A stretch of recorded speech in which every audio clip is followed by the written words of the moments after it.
My daughter's school is now teaching gender as a social construct. 4 sexes. Avoids naming boys and girls. What do we do? Leaving is not an option.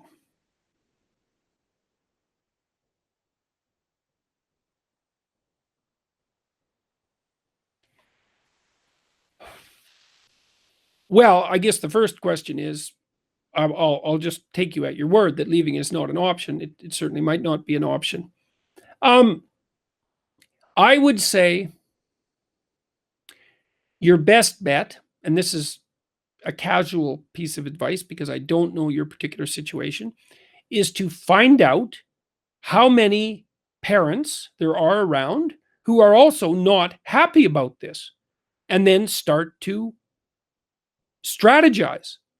I mean, look, to some degree, what people define as gender is a social construct. So let's look at it this way. So there are things that make men men and that make women women that are universal across cultures. So let's say, except for tiny variations,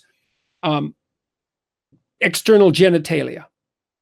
So, but then there are things that do vary across culture with regards to whether they're regarded as masculine or feminine, or male or female, and those are more learned. So let's say that external genitalia is not a social construct. It's not learned. If we can't agree on that, then we're not going to be able to have a discussion at all. So, but there are some things about male behavior and some things about female behavior that are culture specific and learned. And so to that degree, gender is a social construct. So, you have to give the devil his due.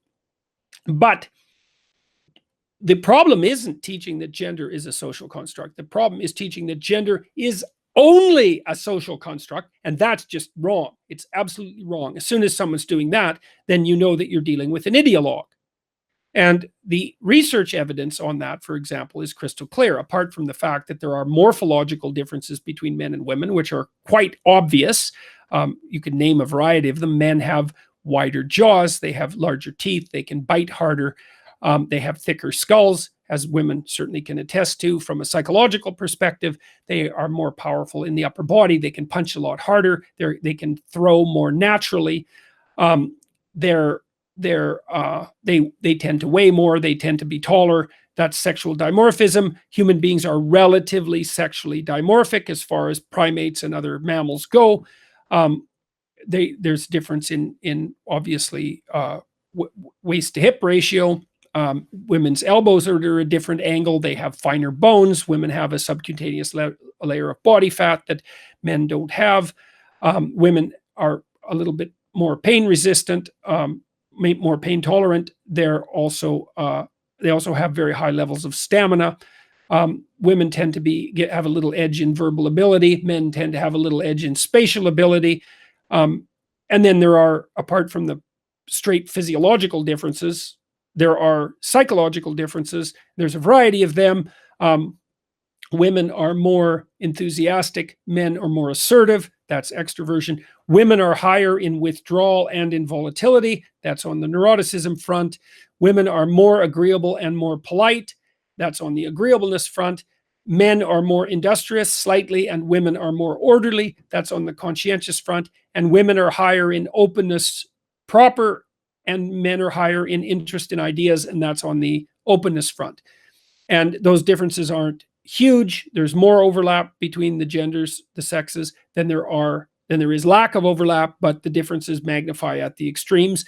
And they also maximize in societies that are egalitarian.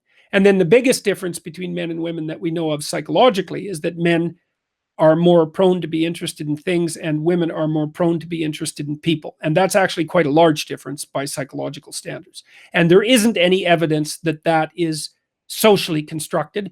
The counter evidence is that as you make societies more egalitarian, those differences actually get bigger rather than smaller. And even the London Times 3 weeks ago wrote an editorial describing yet another study that demonstrated that. So that's like 6, and they're huge scale studies, pointing out that the fact that the differences between men and women get bigger in more egalitarian societies is now one of the most well-established findings in all of the social sciences, thus demonstrating, for example, that poor James Damore was correct. despite the fact that Google fired him for being accurate in his analysis of the scientific literature.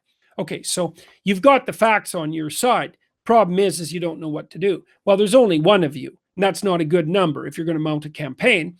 You annoyed about this? Well, write down exactly what you're annoyed about. What bothers you about this? Okay. What would you like to have happen? Because you need to know what the problem is and you need to know what the solution is. Then you have to start thinking about strategy. And one strategy is you need some allies. You need some people on your side. Now, if this is bothering you, the probability that it's bothering most people is very high because it's very rare, especially with something like this.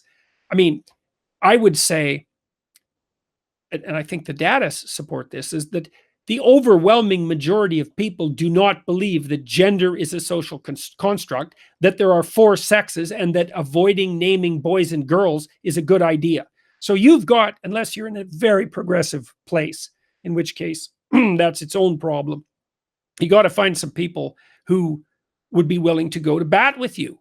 And then you have to find, it's a political struggle. It's a bit of a war. It's like, okay, who's pushing this? Who's the ringleaders for this? You know, it's certainly possible that most of the teachers don't want to do this either, but they're afraid to say anything. So I would say this is probably a 2-year campaign. And you have to decide if this is something that you want to put your time and effort into. And if you do, you have to conduct it like a war. You know, without the violence, obviously, but that's the right metaphor. It's like, what's the set of problems? Who's causing them? What do you want to have happen as an alternative?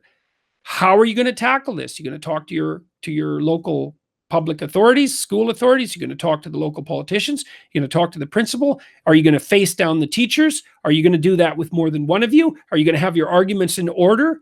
You know, and then on a more personal front, what are you going to do with your daughter? How are you going to educate her? Let's say you decide not to take this on the political or public front.